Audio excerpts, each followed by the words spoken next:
All right, me. I am re-recording this a couple days later because I was editing the footage and I realized that I said the word right probably about 100 times in a 5-minute span, which was absolutely insane.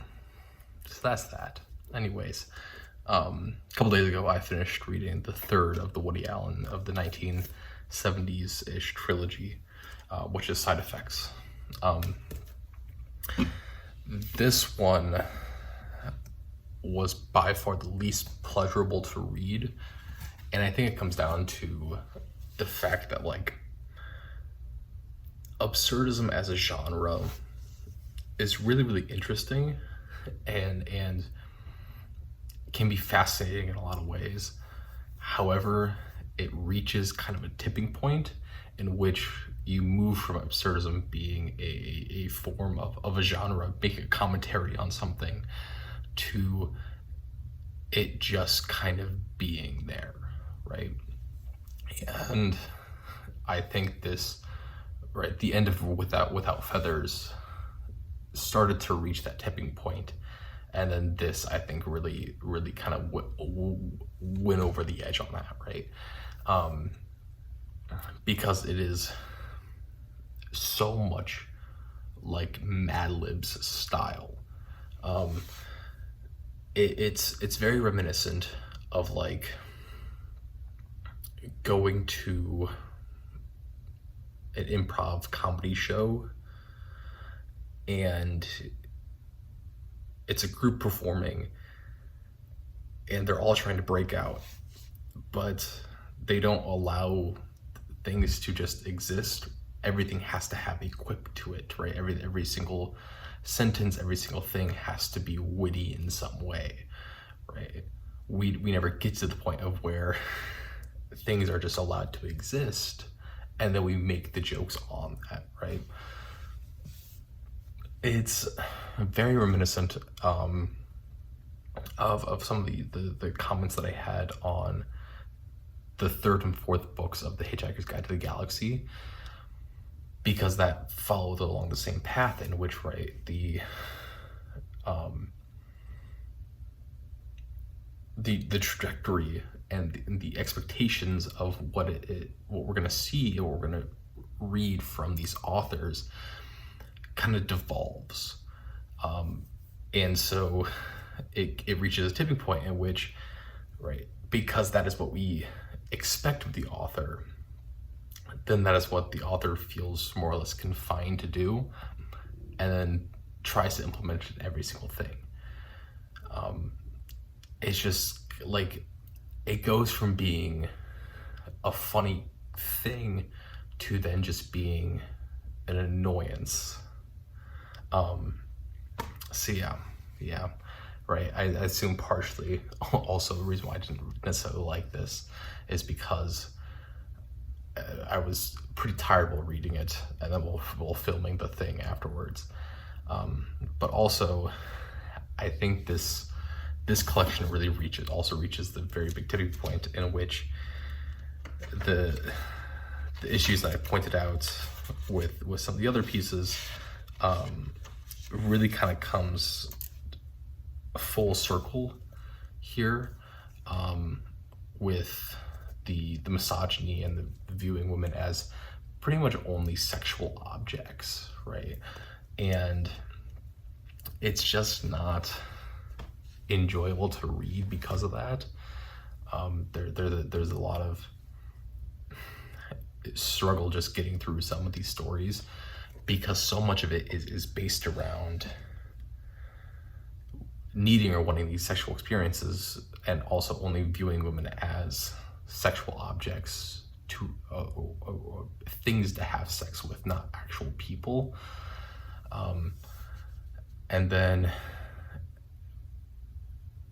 it just kind of continues on with that over and over again, and it's just not fun, right? It's not an enjoyable thing.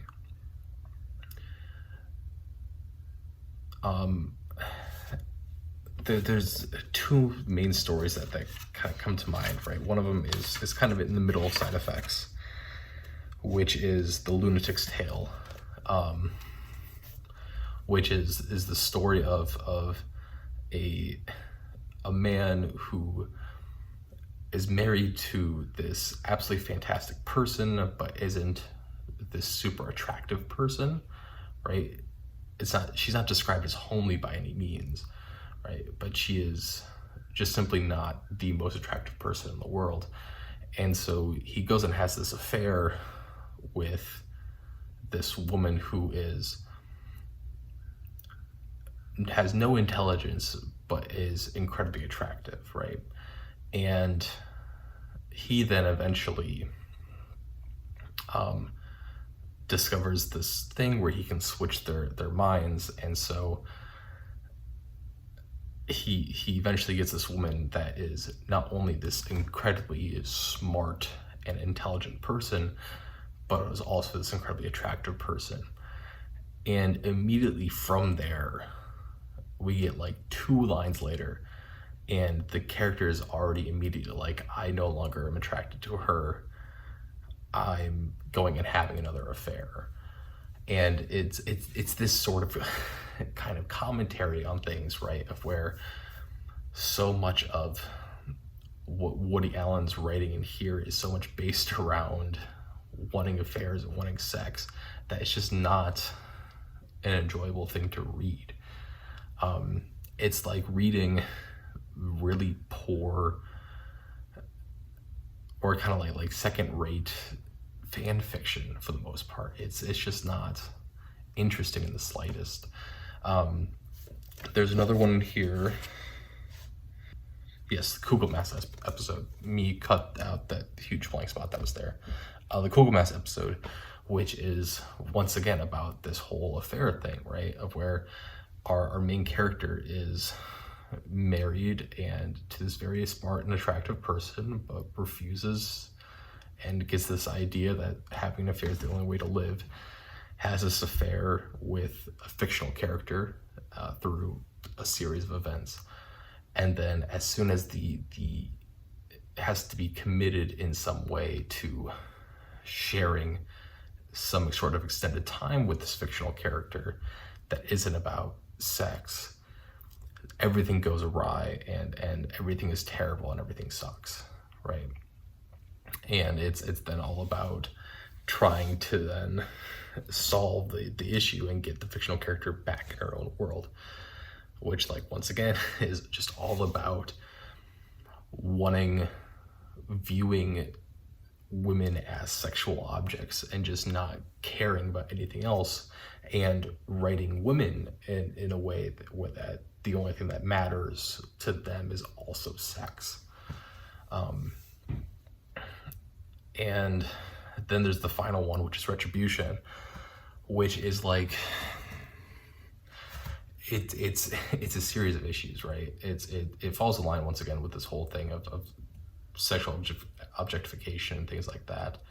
But then it also falls into this really weird thing of why Woody Allen's not considered a very good person, right? In which Woody Allen would eventually go and marry his adopted daughter. And as the story goes, is the way that they tell it, is that Woody Allen had no place in her upbringing, right? They didn't meet until she was 16, 17. And even then, right, didn't have an actual formal relationship. But he would eventually marry her. And the story of Retribution is all about how this young man once again falls in love with and is able to begin a relationship with a woman who is incredibly intelligent, but is also incredibly attractive. And he then falls for the girl's mother. And so he's dealing with this thing where he's in love with both the daughter and the mother. And through the whole source of effects, right, eventually breaks off the relationship because the daughter starts to view him as a brother, because of this very close relationship with the mother. And then later would then marry the mother.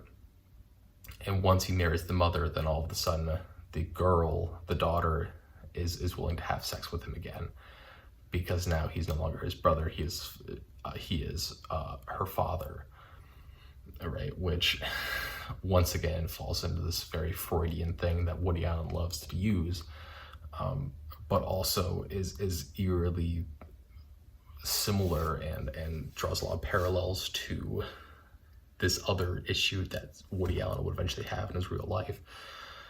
And it's just not, it's not a great look, right?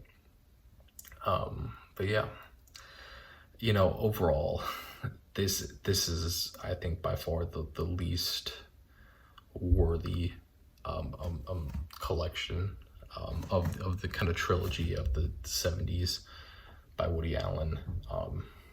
It's just not really an enjoyable read. I'm sure some people out there love it, and I'm sure that there are parts in here that are really worth taking another look at, but for the most part, it's just not interesting, and it's not fun. It's just not enjoyable.